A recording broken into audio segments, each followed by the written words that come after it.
Well, after a fucking long-ass delay because we had no power all day till just now, here is my picks for the 2017 NFL playoffs. But before we get to that, here is my Week 17 stand-ins and my predictions. I went 11-5 this week. Unfortunately, it's worse from what it was last week, 13-3, but still okay. And overall, I had a win record of 161-95, which is a winning percentage of 62.9. And believe it or not, I thought I actually had a worse record last year, but it turns out when I looked it up, I actually had a slightly better record in terms of making my predictions last year. In 2016, my record was 157-97-2, which is a win percentage of 617. So I had a 0.12 difference improvement from last year. So not bad. And this year, my best week was Week 16, where I went 13-3. However, my worst week was I can't remember exactly what percentage it was. It was either Week 3 where I went 7-9 or Week 5 where I went 6-8. I think 6-8 is worse than 7-9. So I thought it was going to be a disappointing finish. It actually turned out to be an even better year than last year. I'm actually quite impressed with that. So now let's get to my predictions for the playoffs. And of course, before I begin, how nice to see a whole bunch of droughts end this year. The Jaguars making the playoffs for the first time in a decade. The Titans making the playoffs for the first time since 2008. The Bills making the playoffs for the first time since 1999, ending the longest drought in the league and in North American sports. Rams making the playoffs for the first time in 13 years. This was a great year for ending droughts, which was awesome for me, and hopefully the next year will hopefully end more of those droughts.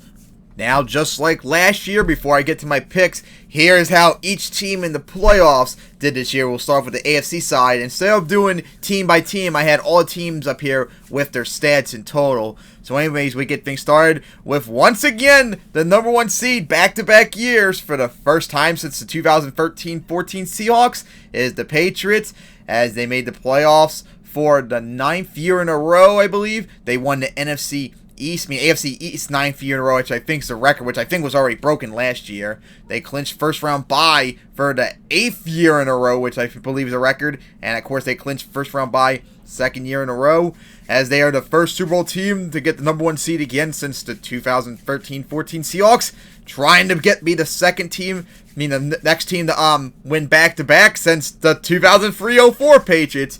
As on offense, They still were the second highest scoring team in the league. They had the number one offense in yards gained. They had the second best offense in passing yards.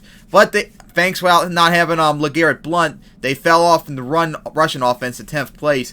Their defense, remember last year they had the number one defense in the league. And remember how terrible they were the first 4 weeks of the season. But they dramatically improved and ended up having the 5th best defense in the league in points allowed. However, their stats across the board everywhere else is still terrible. 29th in yards allowed, 30th most passing yards allowed, and the 20th best run defense. So terrible, but they were number one, the most important thing, not allowing any points, as they try to make the repeat and defend the title. And then after them, the second seed is the Steelers, who finished 13-3 for the first time ever, as they clinched the playoff spot for the 4th year in a row. They won the AFC North the 2nd year in a row, and they clinched first round bye for the first time since 2010. As offense, they were 8th place, which I think is a little bit of a regression from previous years. They had the 3rd most yards gained. They had the 3rd best passing offense in the league, and surprisingly, I guess Le'Veon Bell was injured or or got suspended a couple of games, something like that, because they only have the 20th best run offense in the league. That's quite unusual. Defense, however, they dramatically improved. The 2nd best defense in points allowed. They had the 5th best yards defense. They had the 5th best pass defense. However, they had the 23rd best run defense, so teams were running up on them a lot. But of course, just like the Patriots, they still were very up there in terms of just allowing points allowed, so that's going to be pretty good. But they got to watch out for teams trying to run the ball against them in the playoffs. Because speaking of which, it is a team that will most certainly be doing that a lot, as it's the Jaguars, who made the playoffs for the first time since 2007, and they clinched the AFC South for the first time ever. They'd never done that. However, they have clinched a division title before, and that was the AFC North when it was back called the AFC Central back in 1999 when they had their incredible 14-2 year. As they made it back to the playoffs, offense, they had the 5th best offense, points allowed, gained. They had the 6th best offense in yards gained. They were 17th in passing yards, so they were around the middle of the pack, but they had the number 1 rushing offense in the league. That is unbelievable. Defense, they had the 2nd best defense in the league. They had the 2nd best defense in yards allowed. Number 1 pass defense in the league. However, just like the Steelers, their weakness was the run defense, which was 21st in the league. So if anyone wants to really challenge the Jaguars, they probably got to run the ball a lot, which of course, the team that they're going to be playing a wild card can do that if Shady can actually play, but we'll get to that very soon. Jaguars look really hot, especially since if they win, they got to go to the Steelers, who remember they destroyed in the regular season. So I wouldn't be surprised if the Jaguars make it all the way to the AFC Championship, perhaps. And then we go down to the 4th seed, which is the Chiefs. Man, what a terrible, unfortunate season they had when they started off 5-0, went 5-6 the rest of the way, and fell out to 10-6 as they made the playoffs for the 3rd year in a row, and they won the AFC West for the 2nd year in a row. Offense, they actually improved, I think. They had the 6th best passing offense. 6th best points scored. They had the 5th best offense in yards gained. They had the 6th best passing offense. They were the 9th best rushing offense. However, defense, their best strength, they fell off a lot. 15th best defense in points allowed. They had the 28th worst, the 28th best defense in yards allowed, so they were the 5th worst. 25th best pass defense, and they still had a very good run defense at 8th place. This Chiefs team is definitely weak, and they just barely limped into the playoffs, especially with their defense completely collapsing on them. Thank God their offense actually had a massive improvement to get them in, because they're going to need that offense to make up their terrible defense in the playoffs. And then we get to the 2 wildcard teams, starting off with the Titans, who made the playoffs for the first time since 2008. However, they are not a good team at all. They're terrible across the board. They're not even 9-7 good. They're below 500 team, but they just barely snuck in. As on offense, they were 19th in scoring, 23rd in yards gained, 23rd in passing offense. Oh, God. Even without Marcus Mariota struggling all year. And despite the fact that DeMarco Murray had did not play good this year, they had the 15th best rushing offense in the league, so they're still around okay there. Defense, which is their main strength, they struggled. They allowed the 17th most points in the league. That's definitely not good. They allowed the 20th most yards allowed. That's most certainly not good. But they had the 8th best pass defense and the 4th best run defense.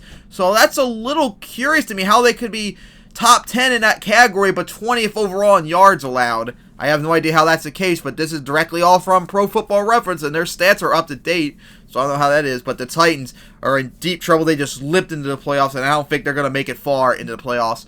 And then the final team in the AFC is the Bills! Out of nowhere! Who would have thought this would happen? As they made the playoffs for the first time since 1999. It's going to be nice to finally see them and the Rams playing in the playoffs as they end the longest drought in NFL and North American sports. However, just like the Titans, they are probably the worst team in the playoffs right now. Offense, they are 22nd in scoring. They are 28th in yards gained. They have the 2nd worst passing offense in the league. Probably only behind the Browns is the worst. But they still have the 6th best offense, which they're going to need if they're going to make it to the playoffs. Now, of course, LaShawn McCoy is still questionable to play, so that's a very big concern. And, of course, they were 18th in defense and points allowed. That's not good. 26th in yards allowed. 20th in passing yards allowed. And the 29th, the 4th worst run defense in the league. So, overall, I think this team, despite the 2-game improvement making the playoffs, I think they actually played worse this year than they did last year. So, that's quite a big concern they have to deal with. And now we get to the NFC side, which is absolutely loaded. This side of the bracket is absolutely awesome, and this is, I believe, the first bracket in the playoffs since the 2014 AFC side, or actually the 2014 AFC side, where we had teams with 10 wins or more all across the board. As we get things started with the number 1 seed, the surprising Eagles. They made the playoffs for the first time since 2013. They won the NFC East for the first time since 2013. They clinched first round bye for the first time since 2004, and they clinched home field advantage for the first time since 2004. They have on offense the third best offense in the league. They have the 7th most yards gained. They had the 13th most passing yards allowed, which I find a little bit surprising, but maybe because not having Carson Wentz the last 4 weeks of the season might have hurt them there. And they had the third best running offense in the league. That's pretty good for them. Defense, though, they were really impressive. They had the 4th best defense in yards allowed. Points allowed. 4th best in yards allowed. 16th in passing defense, so that was a little bit of a concern.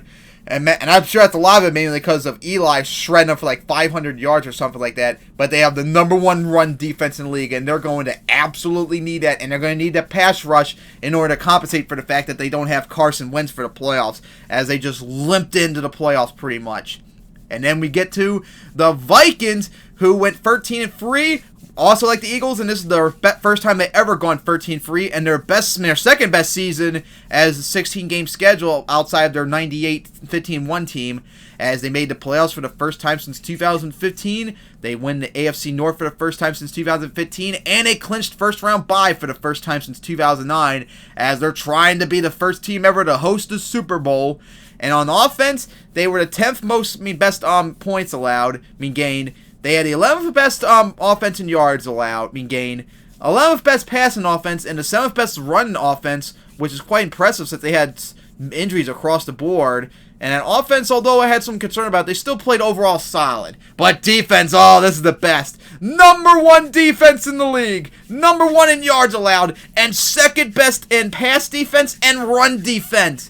There's nothing really to say negative about them, except that they're not number 1 across the board, but this defense can get them a Super Bowl as long as their offense doesn't screw them up. And then we get to the 3rd seed, which is the Rams, who surprisingly made it to the playoffs after that terrible finish they did last year. 11-5.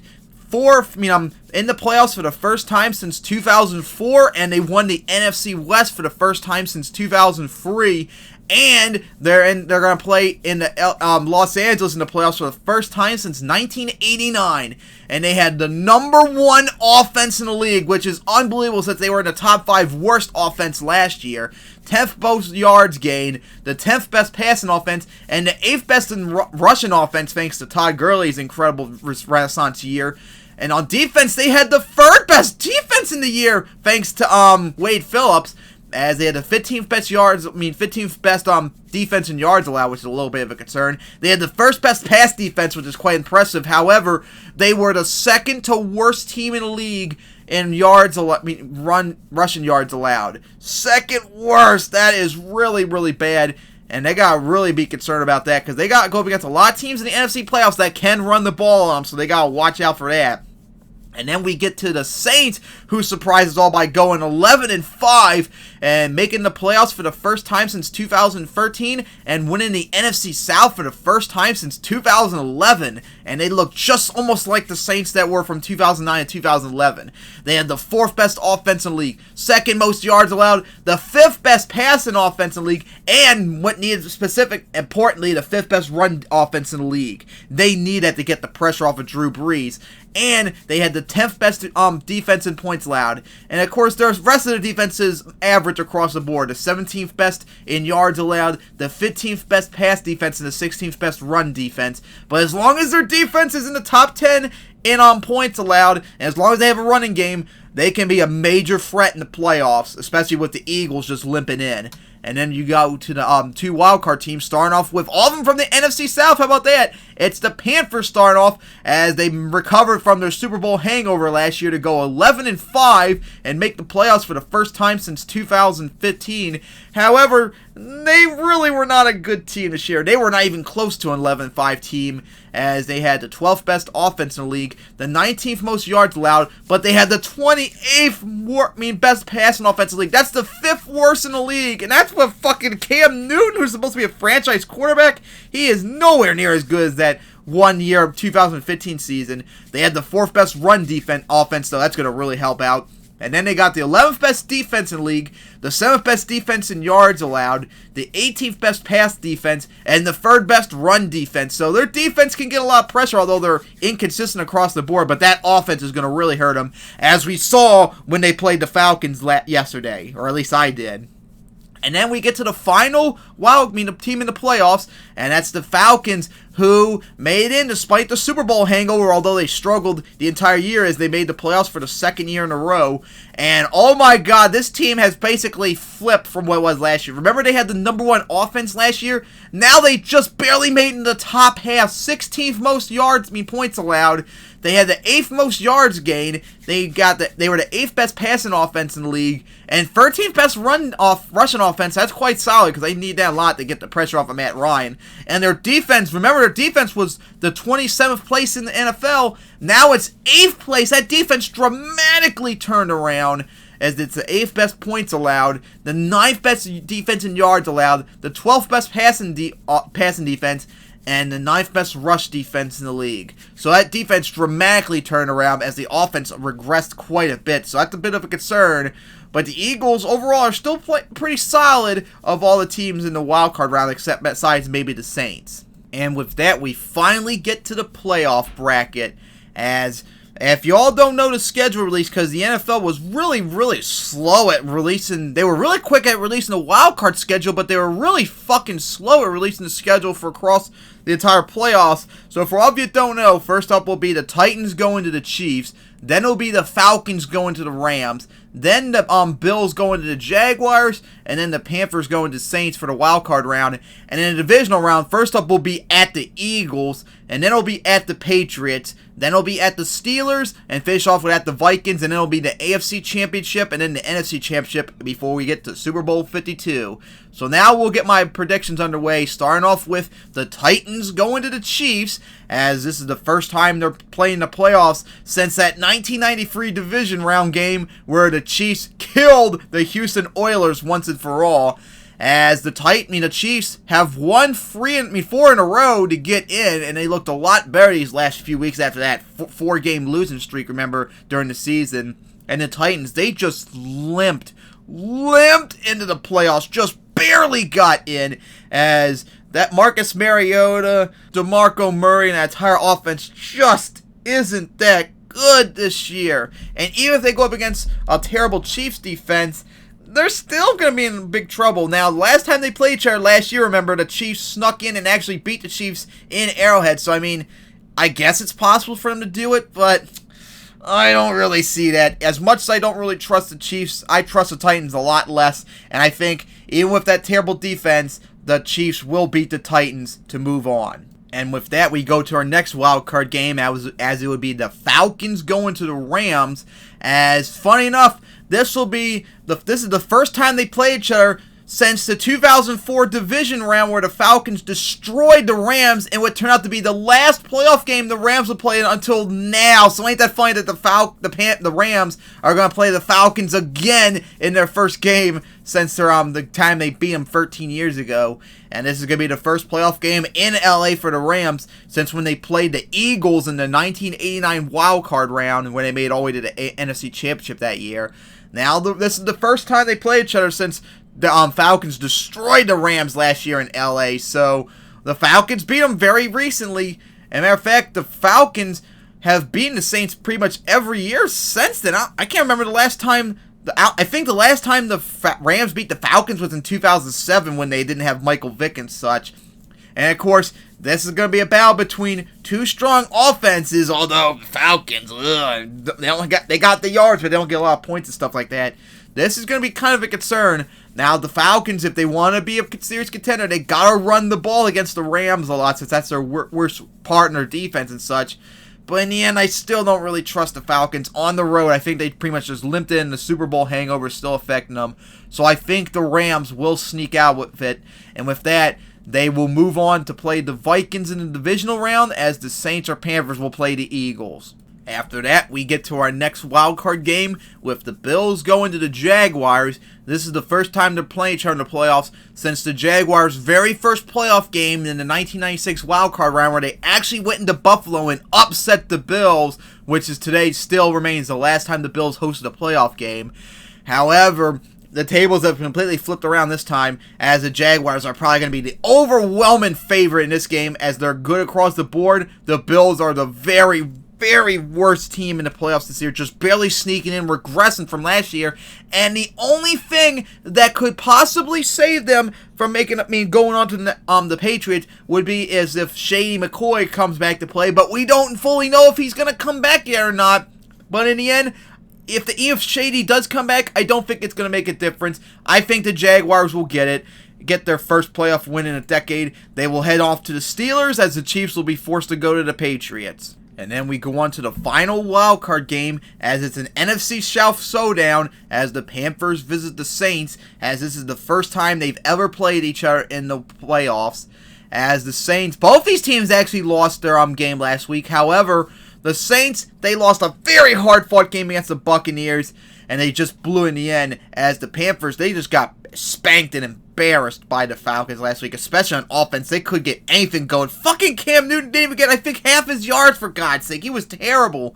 And, of course, remember, the Saints swept the Panthers this year, and that's why the Saints won the NFC South. And they spanked the Panthers in both those games, pretty much. And the Saints are most certainly the better team, and the Panthers, I think, I don't know if I would say they're the worst team in the playoffs besides the Bills and the Titans, but I think they are the worst team outside maybe the struggling Eagles in the NFC side. And I don't think it's going to make any difference. I don't think there's going to be any rematch potential, possibly. I think the Saints will get it easily, as they'll move on to the Eagles. And with that out of the way, we get to our division round playoffs, as we start off with the Saints going to the Eagles, as this is the first time they played each other since the 2013 wildcard game, which was the Eagles' last playoff game. However, the Eagles are not going to be in good shape whatsoever. I mean, look how they played after they lost Carson Wentz. They beat the Rams. Okay, they still held off the Rams and managed to beat them. Then they barely beat the Giants, and the Giants got 500 yards of offense against them. They barely beat the struggling Rams, and then they lost to the Cowboys in a shutout. They're just not in a really good case at the moment. And the Saints, they're perfect. They are, well, I can't say they're perfect, but they have a running game going, and they have a defense that can actually get pressure and stuff. The Saints really just are the better team in this game, and I don't really see how this is going to help them. And just like the Cowboys last year, I think the Eagles, despite going 13-3, getting number 1 seed, are going to be one and done. I think the Saints will go in there and handle their business, beat the Eagles, and move on to the Nfc Championship for the first time since 2009. After that, we go over to the AFC side, as it's the Chiefs going to the Patriots, as this is the first time they're playing each other in the playoffs since the 2015 divisional round. And funny enough, they're going to get their rematch from the kickoff game early this year, when the Chiefs actually went in there and spanked the Patriots in the fourth quarter to get that surprising victory on them. That was still really a shock, but of course the tables have completely flipped now. The Patriots, after that 2-2 start, went undefeated except for that loss against the Dolphins, and their defense looks incredible compared to what was that first game of the season. And the Chiefs, after that 5-0 start, were just terrible across the board. And I do not think they're going to get it this time around. I'm sure the Patriots are going to want revenge for that loss. I think the Patriots will easily get this victory and move on to the AFC Championship for the 7th year in a row. And with that, now we go to our final AFC division round game, as it's the Jaguars going to the Steelers, and their first rematch since the Jaguars' second to last playoff game, when they went to the Steelers in the 2007 wildcard round, which I actually saw that game too, and I saw the Jaguars absolutely spanked them too. That was really impressive, especially that comeback the Steelers almost did. And of course, this will be their rematch from their Week 5 game. Remember when the Steelers got destroyed by the Jaguars? Fucking Ben throwing 5 picks and stuff like that. So Steelers, like I warned you that week, you can't underestimate the Jaguars. And I think this time around, maybe you'll actually take them seriously and actually pay attention and not make the same mistakes that you did. So don't underestimate him. And I think the revenge and rematch factor is going to probably play in this one. And I think the Steelers will not screw up this time around and actually handle their business and barely sneak out with a win against the Jaguars to move on to the AFC Championship for the second year in a row. But I will not be surprised at all if the Jaguars win it. So watch out, Steelers. Don't underestimate the Jaguars. They fucked you up in the regular season. They can easily do that again to you in the divisional round. And with the AFC Championship set, we get to our final divisional round game on the NFC side, as whoever wins will host the Saints in the NFC Championship, as it's the Rams going to the Vikings, and the first time they're playing each other in the playoffs since the 1999 divisional round game. What an offensive shootout that was. As this is a rematch also from earlier in the year when these two teams were fighting out for a possible first round bye implications. And remember the game, it was like 7-7, I believe, going to the fourth quarter, and the Vikings steamrolled the Rams to go on to win 24-7, I believe it was. As we're going to have the number one offense going up against the number one defense. That is going to be something. And then Vikings, they can't underestimate the Rams either, because remember, they almost got you in the game until you blew them out in the fourth quarter, so you got to take them seriously, and I'm sure they're going to want revenge from that loss. But I think in the end, the Vikings with the number one defense, their offense is still playing consistent across the board, and with the home field advantage, I think the Vikings will get it and will play in the NFC Championship for the first time since 2009. And with that, our conference championship games are set. Steelers at Patriots, Saints at Vikings.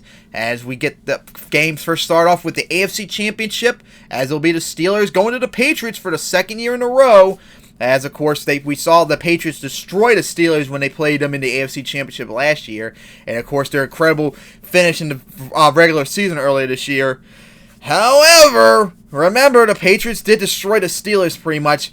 And, of course, who knows if I'm sure Antonio Brown will be healthy enough to be able to come back for this game, but you just don't fully know 100%. But regardless, I don't really think the Steelers, as much as the sports media likes to say, the Steelers can easily go into Foxborough and beat the Patriots.